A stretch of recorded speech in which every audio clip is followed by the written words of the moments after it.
আসসালামু আলাইকুম। ছোট যমুনা নদী।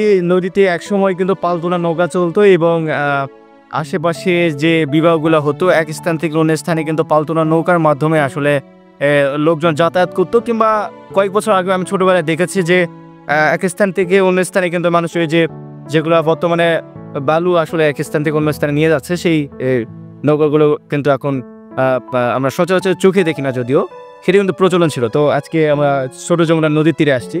যে ভাই একটা মাছ ধরছে, ওই ভাইটা আসলে কি কি মাছ পেলো আমায় কি দেখি ভাই কি কি মাছ কেটে লাগতে এটা তো নৌকা তো আপনি চেঞ্জ করতে হবে। হ্যাঁ প্রতিদিন মাছ ধরেন নাকি? কি কি মাছ পেলেন একটু দেখি আমরা।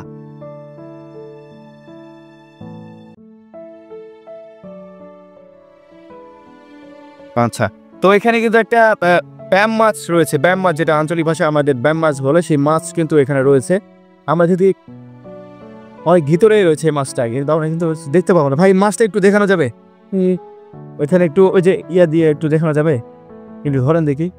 মাছ চলে গেলে আবার মিলছে কি আছে? এই যে মাছ,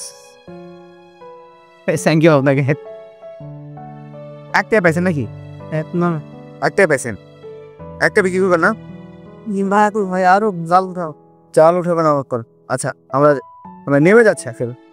খেলা দিব নাকি একটা? না না, খেলা দিতে পারেন, খেলা দিতে না। ছোট যমুনা নদীতে আসলে অনেকের রিজিক আছে, বলতে গেলে অনেকের রিজিক আছে, অনেকে মাছ ধরছে। আর গ্রামীণ প্রকৃতি এখানে আমরা যদি একটু দেখাই যে এখানে কিন্তু যে বাইপাস ব্রিজ, এখানে 500 মসজিদ, তাই প্লাস যে ব্রিজটা রয়েছে এই ব্রিজের নিচে কিন্তু অনেকে কিন্তু আসলে মাছ ধরতে আসে এবং যে প্রত্যন্ত গ্রাম থেকেও আসে। আসলে গ্রাম তো পাশেই, সেখান থেকে লোকজন আসছে বিভিন্ন ধরনের মাছ ধরার জন্য।